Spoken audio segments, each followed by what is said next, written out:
Você vai ouvir agora o BTcast MC, uma parceria entre o Bibotalk e a Mundo Cristão.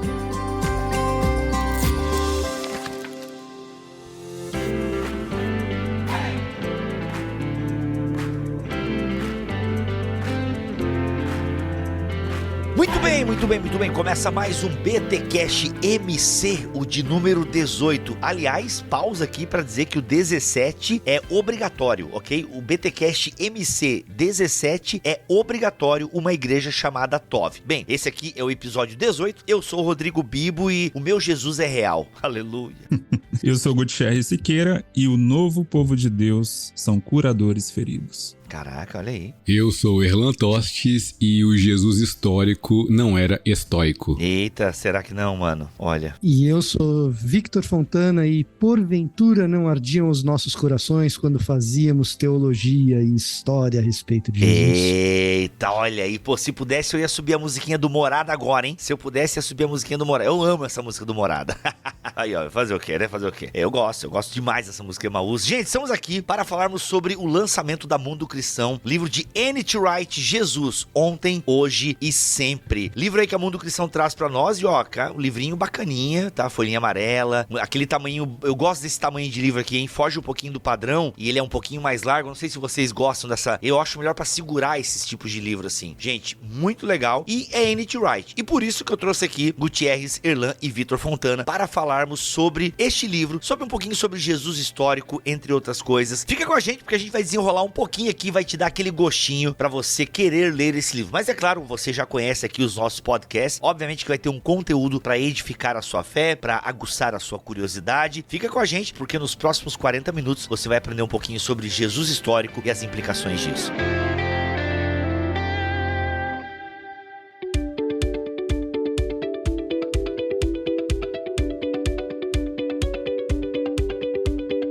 Victor, Erlan e Gutierrez, a gente já falou brevemente em alguns momentos sobre Jesus histórico aqui no BTcast, mas tem pessoas que estão ouvindo pela primeira vez este episódio, chegaram aqui por conta do nome do autor, ou porque vocês divulgarem nas suas redes sociais, e é o primeiro contato que as pessoas estão tendo com o nosso produto, com o BTcast, e agora especificamente com o BTcast MC, que chega até vocês graças à editora Mundo Cristão. Queria, Victor, e os demais amigos da mesa, que nós introduzíssemos um pouquinho o que é essa discussão, como assim, Jesus histórico? É porque realmente é um tema que parece estar muito ligado à questão da teologia acadêmica. A gente, ainda que a gente talvez faça, mas não se dá conta que está discutindo Jesus histórico. Então, por gentileza, introduz um pouquinho a gente aí nessa discussão do Jesus histórico, Victor. Cara, acho muito legal que você começou introduzindo dessa maneira, falando a respeito da vida acadêmica. Por quê? Porque, de fato, Jesus histórico é um assunto da academia, nasce dentro da academia, ela é uma discussão que depende de uma bagagem técnica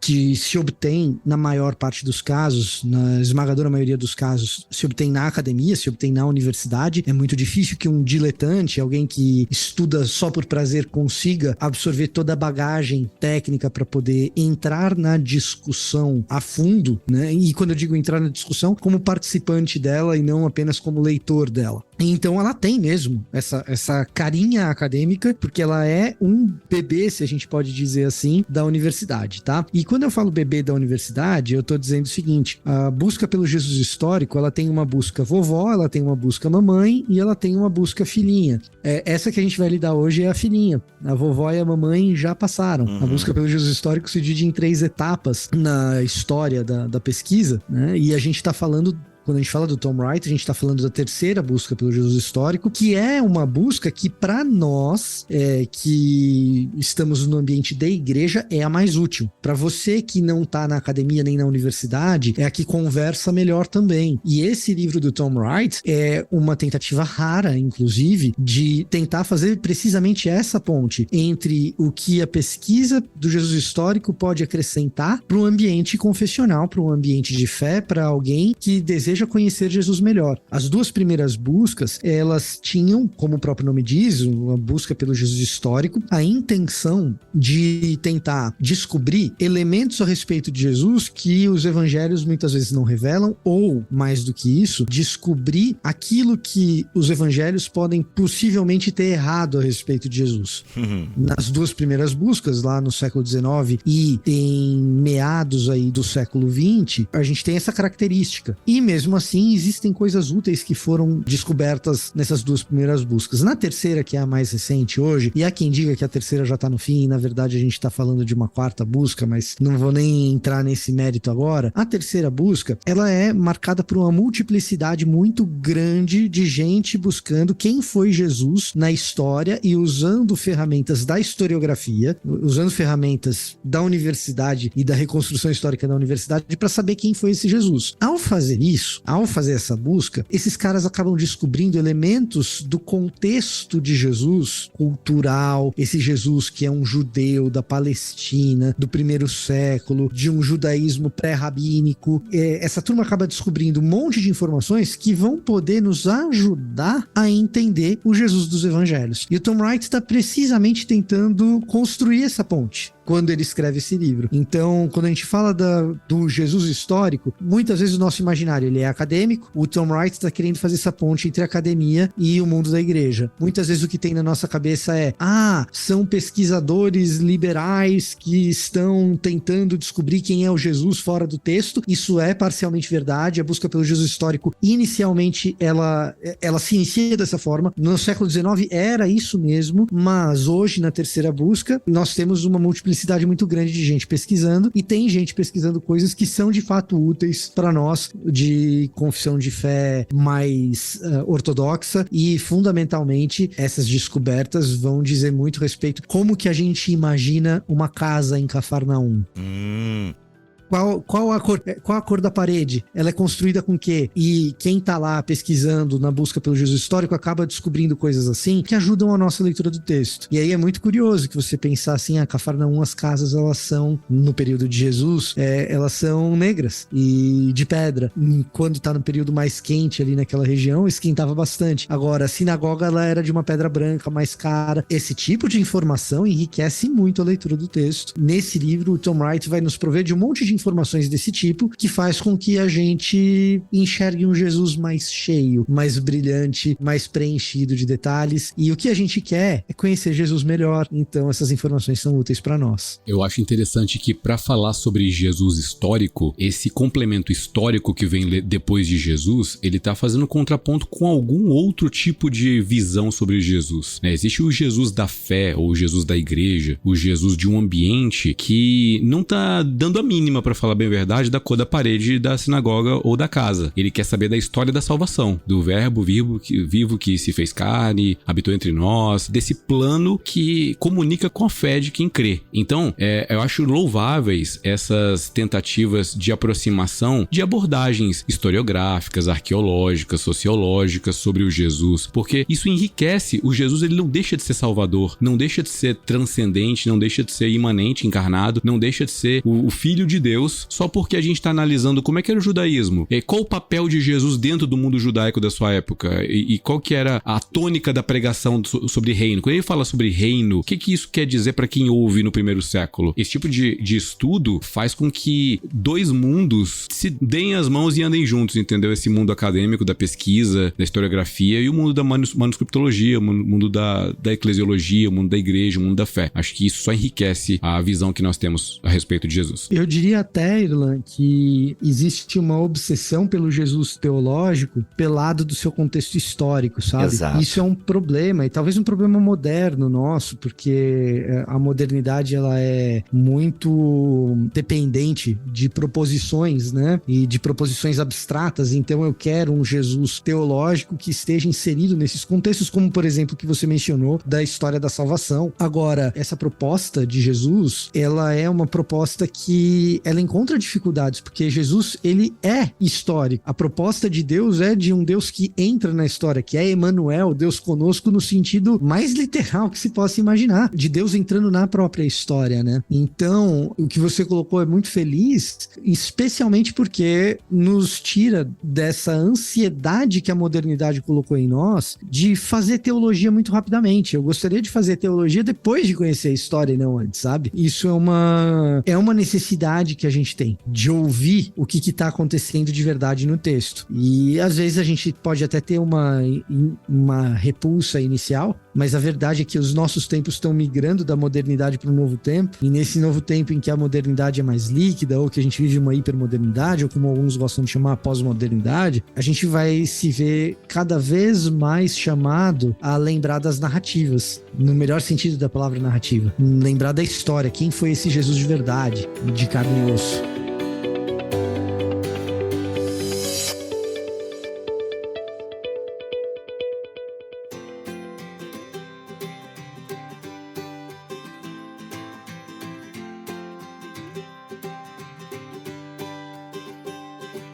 Pessoal, bem leigo aqui mesmo. Tudo isso que vocês estão falando me parece muito como, por exemplo, comentários bíblicos que de alguma forma tentam nos situar no ambiente histórico da personagem bíblica. Qual que é esse diferencial, então, do Jesus histórico? É focado só na questão de Jesus e seu tempo? Porque o que eu ouvi de vocês lembra um pouco o que os comentários bíblicos fazem, os manuais, os dicionários. Ou isso que eu tô citando só existe por conta dessa busca do Jesus histórico? Justamente, esse é o ponto.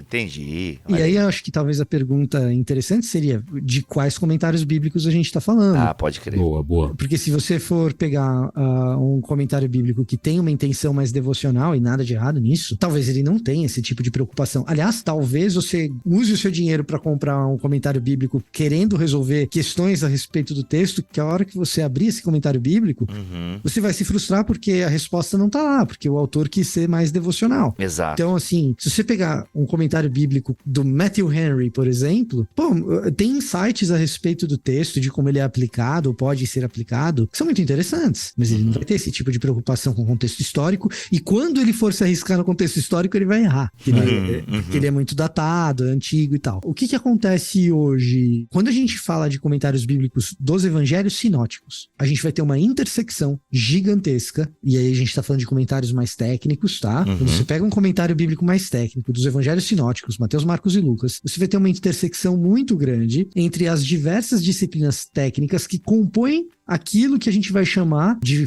fazer do Jesus histórico, da historiografia de Jesus. Você vai ter uma intersecção entre as coisas. Talvez a diferença aqui de um comentário é que, diferentemente de um livro como BTcast, Jesus Recordado, talvez vá te ajudar para entender isso um pouco melhor, né? Talvez a diferença que você vai encontrar entre um livro como aquele do Jimmy Dunn, Jesus Recordado, que é um livro específico sobre Jesus histórico, e esse mais técnico, e um comentário de Marcos, é que o comentarista de Marcos, ele não está preocupado só com a historiografia. Ele está preocupado com o fluxo narrativo, ele está preocupado com a intenção de Marcos específica, ele está preocupado com o sentido teológico que aquela passagem produz, enquanto que o pesquisador de Jesus histórico, ele está preocupado com a figura histórica de Jesus. Essa pesquisa pela figura histórica de Jesus pode informar parte do trabalho do comentarista de Marcos, de Lucas ou de Mateus. Até porque, Bibo, esse tipo de comentário, ele é novo na história. Ele é do século XIX para cá, que vai ter uma preocupação maior com o contexto histórico-cultural, tá? É fácil fazer esse exercício. O Virtual citou o exemplo do Matthew Henry, mas se você pegar realmente esses grandes comentários bíblicos do século XVI, XVII, ou mesmo os mais populares ali no início do século XX, todos tinham uma pegada mais devocional, mais de insight para pregações, e não essa preocupação central com o contexto histórico, tá? Isso é um processo relativamente novo. Mas eu queria dar um exemplo que o N.T. Wright levanta no livro, até para ilustrar tudo isso que a gente está falando aqui, que eu acho que é muito rico, que é o exemplo da frase de Jesus e da frase de João Batista sobre o arrependimento. Arrependei-vos e crede no evangelho, né? É natural para a gente que é criado numa cultura evangélica que quando a gente cita essa frase, a reação é entender como? Arrepender é deixar a minha vida devassa, a minha vida de drogas, bebida, bebidas, depravação sexual, etc., para se tornar um crente. Deixar a vida do filho pródigo, né, Vitor? Pródigo, isso. Basicamente isso. E ter uma vida aí mais correta, seguindo Jesus. Mas esse sentido, não. Quando você vai fazer o estudo do Jesus histórico, vai fazer um estudo, então, do primeiro século, você vai perceber que essa frase é quase uma frase técnica em discursos da época. O que ela significa, acima de tudo? Ela significa um convite a uma nova perspectiva. Então, se você, por exemplo, estava formando um movimento político e queria convidar pessoas a pensarem como você pensa, segundo aquela ideia, segundo aquela ideologia, você faria um convite no primeiro século usando essa frase: arrependei-vos e venha para a minha perspectiva ou para o meu caminho, por exemplo. Então, o convite de Jesus não deve ser lido como é claro que pode ser até aplicado assim, mas não deve ser lido diretamente como um discurso ao indivíduo para que ele tenha um senso ou um sentimento de vergonha, um sentimento de peso na consciência, de quebrantamento, que ele mude, né, o né? comportamento, por exemplo. Não é esse o sentido original da frase. Ou não é essa, melhor dizendo, o sentido original da frase. Então, o estudo do Jesus histórico nos ajuda a entender esse tipo de coisa. Muito bom. Mas só um ponto também para complementar a fala dos meninos. Nossa, fala dos meninos, hein? Ficaram bem, hein, Vitor e Hernan? Olha aí. Eu me senti mais jovem agora. Eu sou conservadão. Eu agradeço. Esse trabalho, e o N.T. Wright levanta isso muito bem logo no início do livro, a gente não pode ter uma postura que parece piedosa, mas é arrogante, de achar que a história não tem nada a nos oferecer, que a gente já tem um relacionamento com Jesus e isso que importa. Tipo, a gente não perdeu Jesus, né, pra estar buscando por ele, né? Ele até faz essa brincadeira ali, que alguns falam, onde é que perderam o Jesus que estão buscando? Pra eu não buscar perdi, Jesus. não. Jesus está no meu coração, isso importa. É claro, isso faz parte da nossa tradição evangélica, de origem pietista, tudo isso é lindo, é maravilhoso, mas não é uma questão de oposição. Ou eu busco a história ou eu busco Jesus no meu coração. Não é uma questão de é uma questão de soma, né? É isso que o N.T. Wright vai levantar. E outro ponto importante também que ele destaca é que esse tipo de estudo, além de nos ajudar a compreender melhor o próprio Jesus, o próprio texto bíblico, vai nos ajudar também a dialogar com o mundo acadêmico, né? Você vê um tempo todo no N.T. Wright uma tentativa de aproximar a academia de igreja e não fazer esse divórcio, e não confirmar esse divórcio. E aqui eu até respondo, Bibo, uma acusação que é muito comum ao N.T. Wright, que eu vejo muito no Twitter. O pessoal que vai ler pela primeira vez o N.T. Wright fica com aquela sensação de que ele quer inventar a roda. Quem já nunca ouviu essa acusação, né?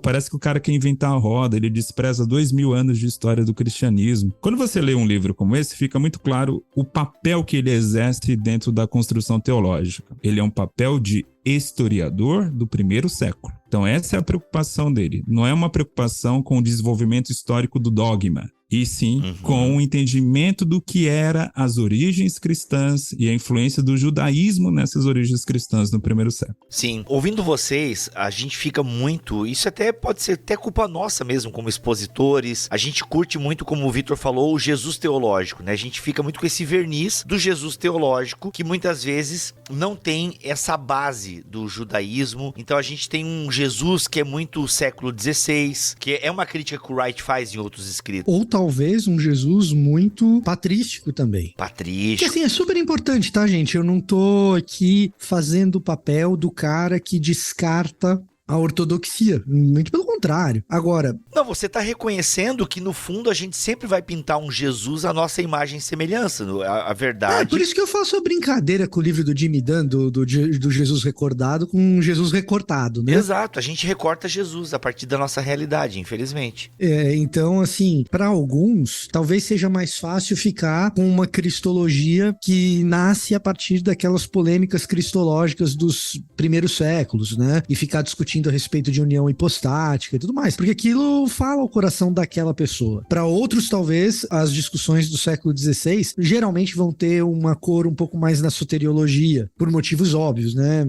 O mês de reforma passou aí agora há pouco, a gente lidou muito bem com essas coisas nas nossas igrejas, geralmente a gente lida, no século XVI precisava fazer essa discussão. O que me parece, e que talvez seja um pouco difícil de montar o argumento, que o nosso tempo carece de um recorte a respeito de Jesus que leve mais em consideração aquilo que ele fez no seu ministério terreno e os detalhes a respeito do que fez e o que significou cada uma dessas coisas. O que significou ele dizer arrependam-se, como o Gutierrez colocou? O que significava ele dizer a João Batista, quando questionado a respeito de se ele seria o Messias de fato, dizer aos discípulos de João Batista: vão lá e digam que vocês viram cegos vendo, surdos ouvindo, mortos sendo ressuscitados e as boas notícias anunciadas para o pobre. O que isso significa? Quando se falava esse tipo de coisa, o que se queria dizer? Qual é a relevância de Jesus na sinagoga ler precisamente Isaías 61 e não outra parte dos profetas? Qual a relevância de ler precisamente aquilo? Então, essas questões específicas, elas pertencem ao contexto histórico no meio do qual... Que tipo de salmo Jesus cantava? E o que poderia passar pela mente de um judeu do primeiro século ao ler esse tipo de salmo? E como a vida de Jesus, ela reforça esse tipo de pensamento que um judeu do primeiro século teria, ou desafia o pensamento de um judeu do primeiro século dessa forma, e como isso desafia as nossas concepções. Por que eu tô falando tudo isso? Porque o tempo que a gente vive é um tempo de transição e que se interessa mais por histórias. E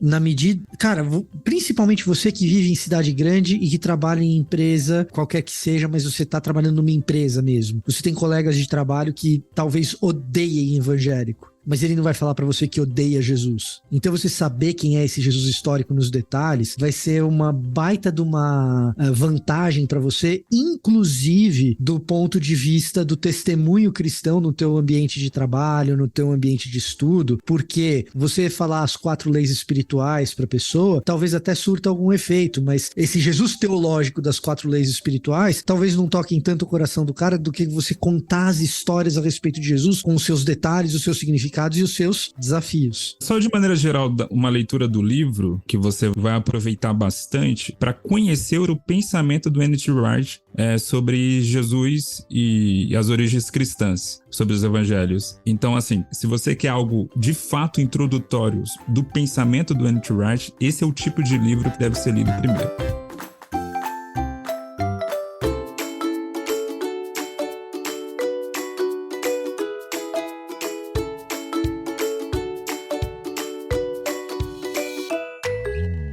Inclusive o Orlan lembrou aqui no backstage que o BTcast 459 faz uma abordagem, até o Vitor tem citado aqui o Jesus recordado, a gente até fez um episódio sobre isso, tá? Um pouquinho sobre essa busca pelo Jesus histórico, que não é tanto o foco aqui nesse episódio, mas justamente o pensamento do N.T. Wright. E pra você que não conhece o N.T. Wright, gente, um dos grandes teóricos aí do Novo Testamento vivos, né? Se não o maior, com certeza um dos maiores, e que escreve tanto livros bem acadêmicos, com milhares de páginas, como também nos entrega livros assim introdutórios para que a gente entre aí nesse tema. E ele não é o herege como alguns dizem por aí, ficam comentando nas minhas postagens no Instagram. Não, pelo contrário. Isso é uma coisa que, assim, o Tom Wright, ele tem os seus erros, mas as melhores críticas ao Tom Wright, elas não vêm do lado evangélico da força. As críticas mais corretas ao Tom Wright estão do lado não confessional, mais acadêmico mesmo, e de fato, como qualquer produtor intelectual, como qualquer pessoa que trabalha com a intelectualidade, ele vai cometer erros. Então tem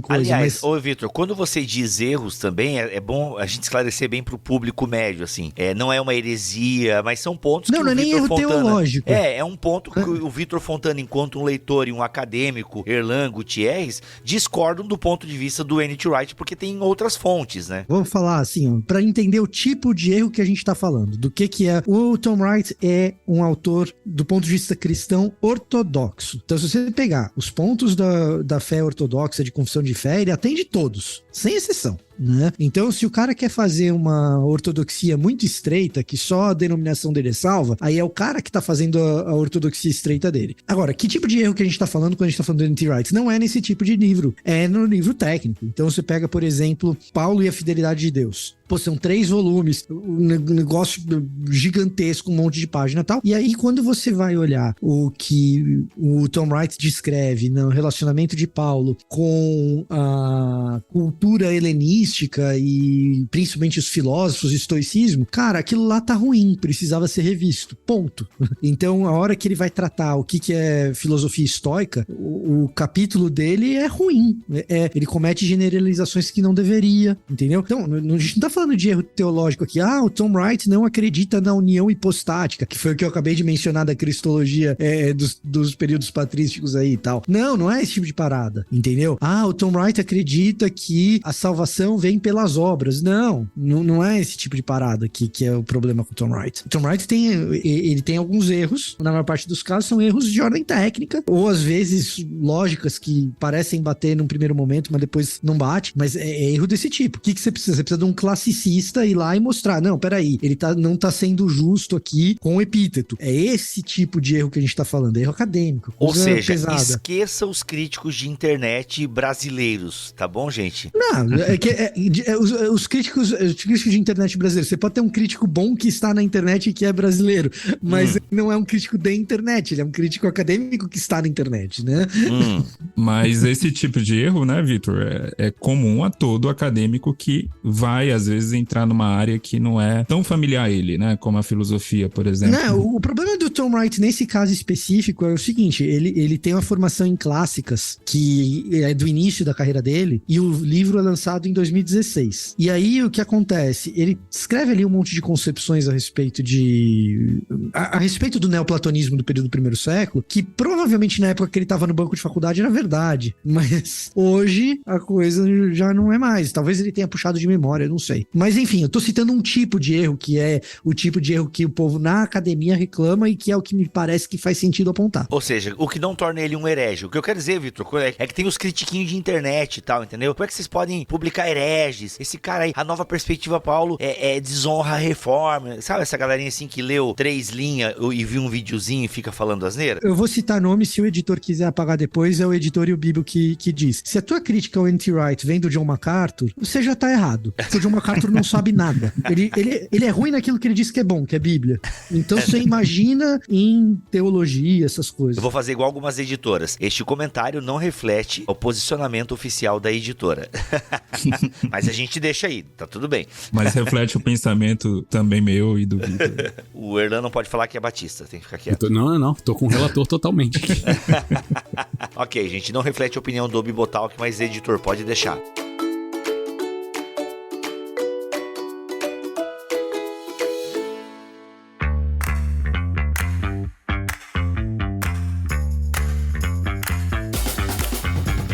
Continuando então aqui, legal que então ele faz uma introdução nesse livro, esse livro do N.T. Wright aqui, introduz a gente nessa discussão, só que, repito, gente, não é um livro acadêmico, ele tá te introduzindo a um tema acadêmico que é assim, vamos prestar atenção no Jesus histórico, como é que era o Jesus no seu período histórico, ou seja, os aspectos históricos, sociológicos, tudo que envolve a vida de Jesus no seu tempo, religião, sociologia, antropologia e por aí vai. Esse livro quer te introduzir nisso e te mostrar a importância desse tema para a construção da leitura bíblica. E aí, vocês escolheram aqui, meus amigos, os discípulos a caminho de Emaús. Como toda essa pesquisa, como toda essa ideia, como todos esses conceitos nos ajudam, por exemplo, a aproveitar melhor uma passagem tão bacaninha como essa dos discípulos a caminho de Emaús. O N.T. Wright, ele tem um capítulo específico nesse livro, que é Caminhando para Emaús em um Mundo Pós-Moderno, e a ideia é justamente a ideia da desesperança que abate os discípulos quando o Jesus é crucificado. Então, eles têm 2 discípulos ali que estão indo para Emaús, para essa cidade. Aí,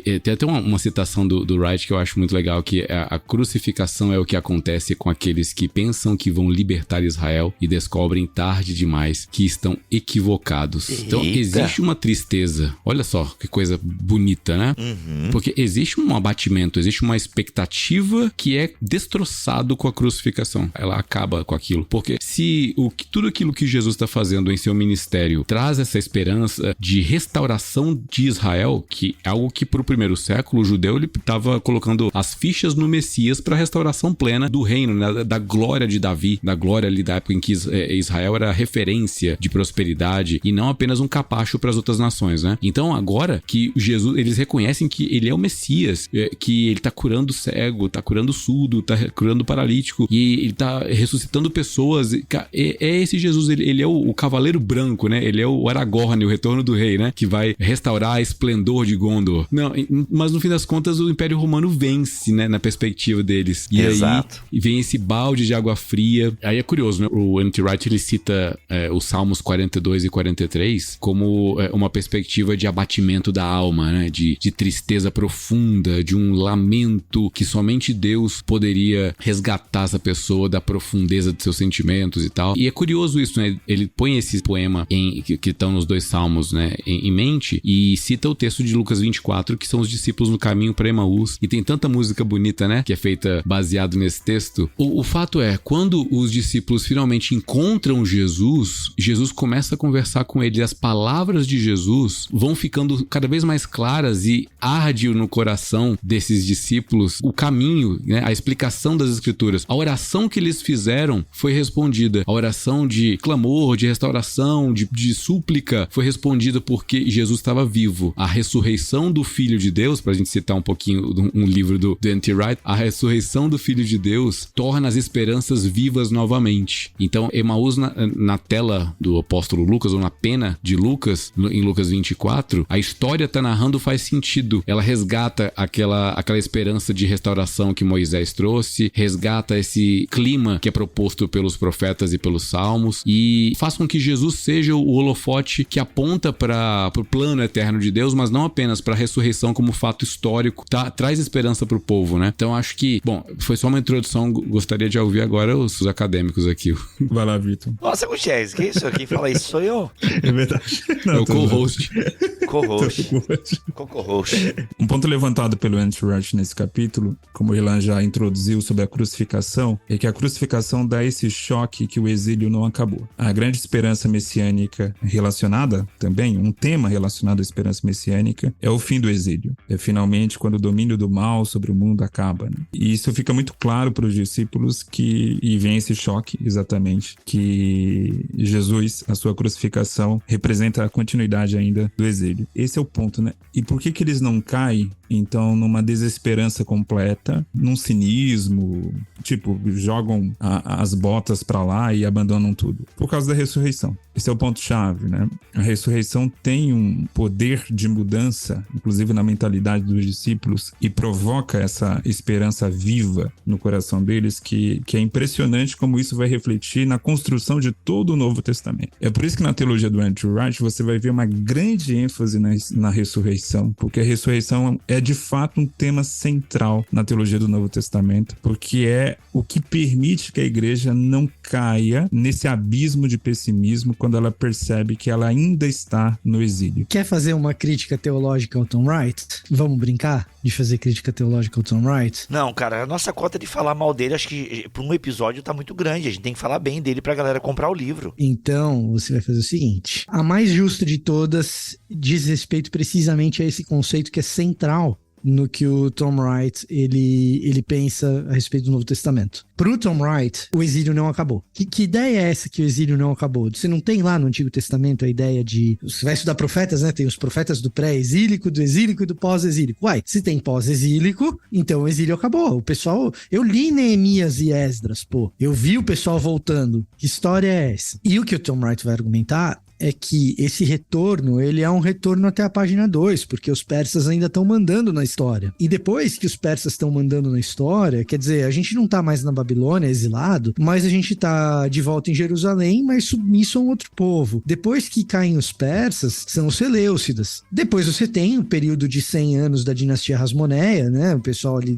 dos Macabeus e tudo mais, mas logo depois vem Roma. Então, a sensação de exílio tá ali. E aí toda a teologia do Tom Wright é extremamente dependente dessa sensação de exílio. É isso que o Gutierrez disse, o exílio não acabou. Vamos lá. Crítica teológica ao Tom Wright, essa ideia de que o exílio não acabou, no Tom Wright ela é exagerada. Mas você percebe que quando a gente vai criticar o Tom Wright teologicamente, você não tá falando de uma heresia, você tá falando que, olha, ele desenvolveu um conceito aqui que talvez ele forçou um pouco a mão, e nem é um conceito assim, vamos dizer, central para os elementos da ortodoxia cristã, é um elemento que é central para a teologia que ele tá desenvolvendo, e talvez essa concepção dele de o exílio ainda não acabou, possa não ser extremamente precisa quando você leva em consideração algumas fontes primárias, que são são mais otimistas em relação a Israel no período intertestamentário e tal, mas o fato é que, do ponto de vista didático, essa ideia de que o exílio não acabou é extremamente útil para entender o Novo Testamento. Extremamente útil, porque quando você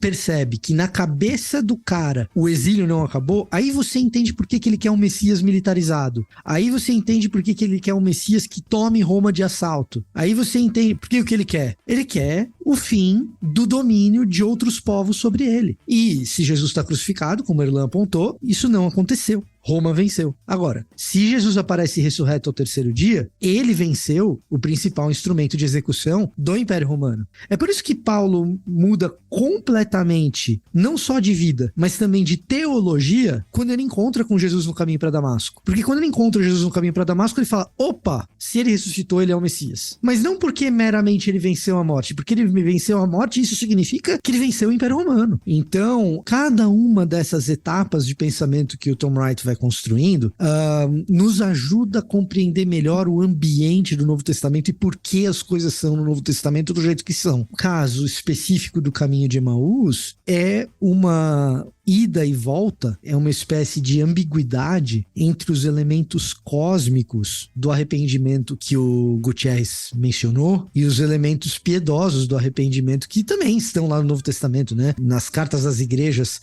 nas cartas do anjo à igreja as igrejas lá em Apocalipse, você vai ter lá, carta à igreja de Éfeso, né? Arrependei-vos e voltem às suas primeiras obras. Então, você tem aí uma relação com o comportamento também. No caminho de Emaús, você tem um misto dessas duas coisas, né? Porque você está sendo convidado a um novo jeito de pensar, a esses elementos cósmicos de tudo que está acontecendo, com o Messias clamando para si o trono sobre tudo, e ao mesmo tempo você tem duas pessoas ali eternamente, profundamente consternadas, no que é maravilhoso. Talvez seja essa uma das grandes contribuições para nós. O jeito que a gente conta a história de Jesus, o jeito que a gente produz teologia e o jeito que a gente apresenta a boa notícia faz com que o nosso coração arda, e eu acho difícil que um Jesus pelado da história produza isso. A gente pode, e é útil, conversar horas e horas e horas a respeito das discussões cristológicas dos primeiros séculos, ou da presença real de Jesus na ceia, quem sabe simbólica, que é outra discussão teológica a respeito de Jesus. A gente pode discutir sobre isso horas, e é uma discussão gostosa e válida. Agora, eu duvido que isso produza um coração ardente no teu colega de trabalho. Agora, contar as histórias de Jesus, como Jesus contou a respeito de si próprio naquele caminho, pondo as escrituras àqueles discípulos, isso pode produzir corações ardentes. Muito bom.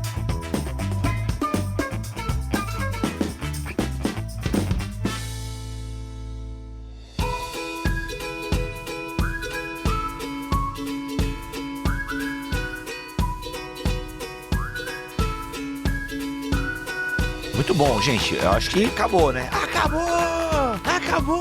Muito bom, gente. Depois desse apelo aí, rapaz, sensacional. Bem, mas eu vi que o Gutierrez estava aqui enquanto o Vitor falava. O Gutierrez folheava a obra e fazia caras e bocas. Mais alguma coisa a compartilhar, Gutierrez? Os microfones estão abertos. Ainda mais você que comprou um microfone para gravar BTcast. Muito obrigado.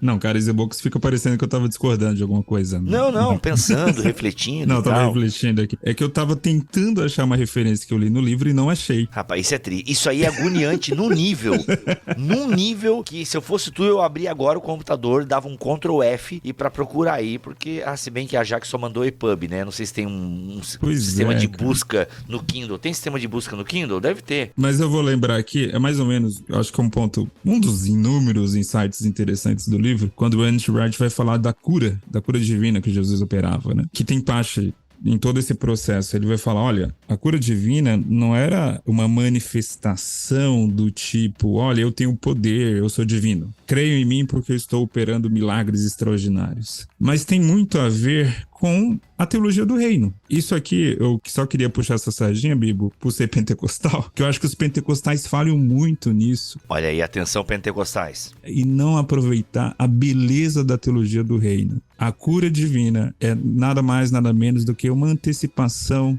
é o já do ainda não. É simplesmente isso. É colher agora, nesse momento, um pedacinho da ressurreição, da consumação final. Então, é muito o que o N.T. Wright fala. Nós estamos no momento histórico entre a Páscoa e a consumação. Então, nesse momento histórico entre a Páscoa e a consumação, todos esses atos devem ser lidos à luz da Páscoa e à luz dessa consumação final. Isso não é uma ideia original dele, claro, isso é uma trajetória que vem na teologia desde o século XIX, mas que eu acho que não tem ninguém hoje na teologia que consegue popularizar tanto essas ideias como N.T. Wright, por isso que somos gratos a ele por isso. Muito bom, Erlan, sua palavra final sobre Jesus ontem, hoje e sempre, de N.T. Wright, lançamento da Mundo Cristão.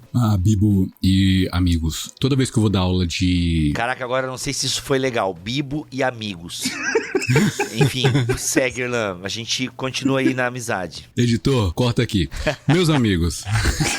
E Bibo. Não, pera.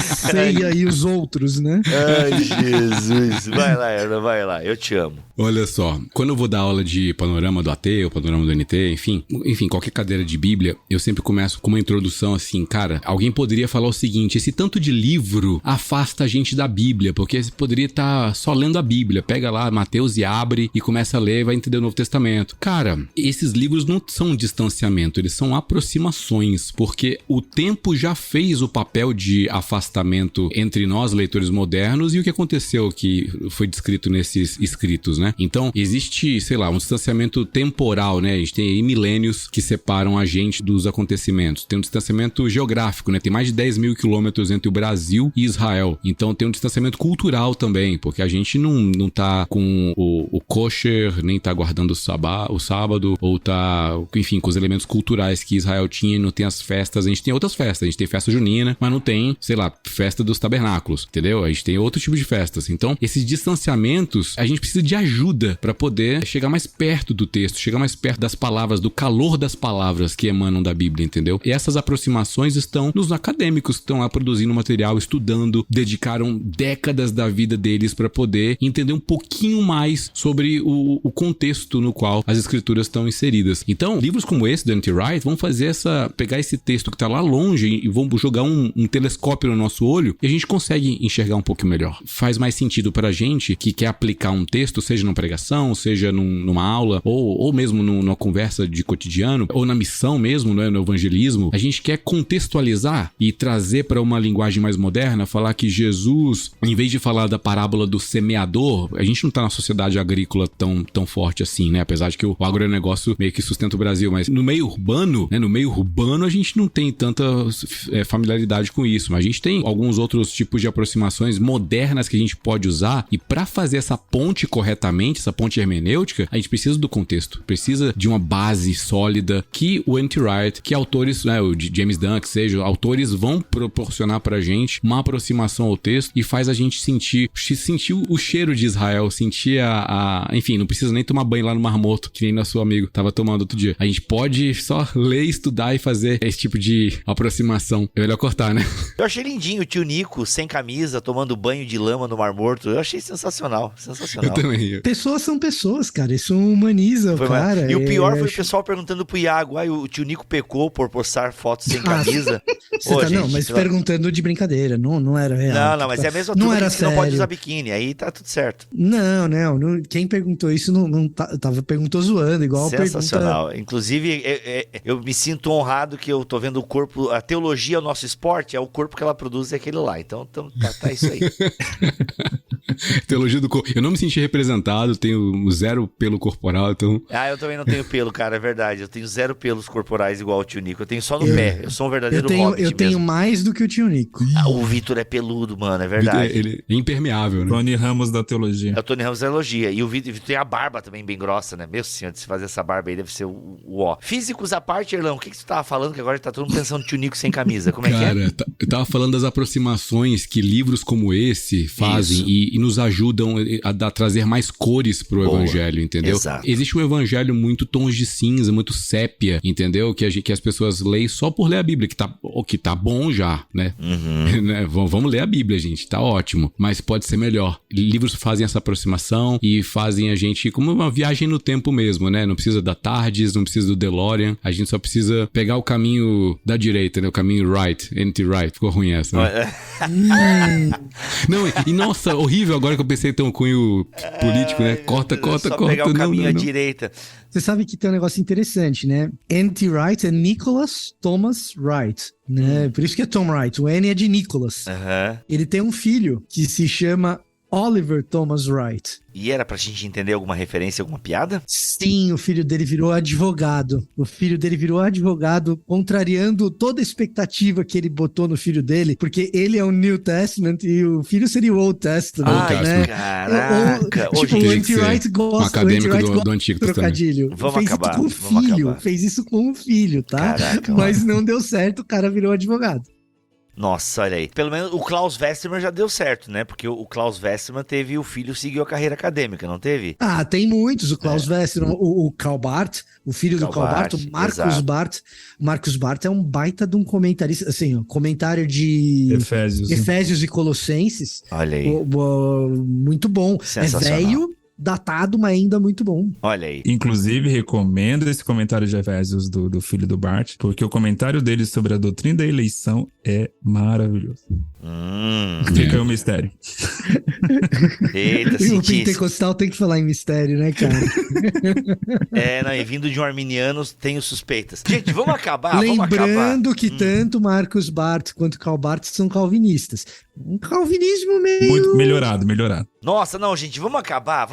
Mundo cristão, eu não dou conta, mundo cristão. Eu tento aqui, mas o pessoal não me deixa. Galera, N.T. Wright, Jesus, ontem, hoje e sempre, lançamento da Mundo Cristão. Vamos gravar um podcast sobre Marcus Barth? Vamos. Beleza, mas daí a gente faz outro episódio. Esse pode ser até no BTcast, não tem problema. Mas agora, vocês têm que dizer assim, ó, galera, comprem esse livro da Mundo Cristão, ajudem o Bibotalk comprando pelo link que está aqui na descrição em bibotalk.com ou no YouTube, tá bom? E vai lá nas redes sociais da Mundo Cristão. Gente, eu amo os podcasts de vocês com o Bibotalk. Por favor, renovem até a parousia, beleza? É isso. Obrigado, Orlan, pela tua presença mais uma vez aqui no BTcast. Tamo junto. Vitor Fontana, sempre. Eu que agradeço. Inclusive, por falar em Mundo Cristão, Vitor Fontana fazendo devocionais diários, né? Mano, é vídeo todo dia no YouTube? Vídeo todo dia no YouTube com a Bíblia 365. É a Bíblia que te ajuda a ler todo o texto bíblico em um ano. Nossa. Todos os dias. Para você que não conhece a Bíblia 365, na minha opinião, é uma das maiores contribuições da Mundo Cristão para a igreja brasileira. É a Bíblia, na tradução da NVT, Nova Versão Transformadora, para cada dia do ano, a Bíblia sugere um set de passagens. Se você mantiver a sua disciplina, para cada dia fizer a leitura, ao final de um ano você terá lido a Bíblia inteira. De quebra, para te ajudar, para você ter essa disciplina, todos os dias no meu canal eu faço um devocional em cima de uma das passagens sugeridas pela Bíblia 365. Então, se eu faço o estudo e o devocional para te ajudar, você consegue só ler, porque eu li, fiz o estudo, gravei, teve edição, fiz título, fiz SEO, quer dizer, você só tem que ler, cara. Tá aí o meu incentivo para você ler a Bíblia inteira em um ano. Exatamente. E Gutierrez Fernandes Siqueira, autor de best-seller Quem Tem Medo dos Evangélicos, o livro que me colocou aí nos trend topics do Instagram, do TikTok, fui parar até no Quebrando Tabu, e a culpa é do livro do Gutierrez, Quem Tem Medo dos Evangélicos, inclusive aí dando entrevista para vários meios de comunicação. Parabéns pelo título, Gutierrez. Editora Mundo Cristão, graças a Deus está tendo uma ótima repercussão na imprensa, e a Mundo Cristão tem feito um bom trabalho também de divulgação. Parabéns, editora, e vamos lá. Simbora. É isso, gente. Voltamos mês que vem com mais um episódio aqui do BTcast MC, e toda semana tem BTcast fresquinho, discutindo Bíblia, teologia, daquele jeito que você sabe que é legal, que é bacana, que é a nossa cara. Simbora. Deus abençoe todo mundo. Até a próxima, se Ele quiser assim permitir. Fiquem todos na paz do Senhor Jesus.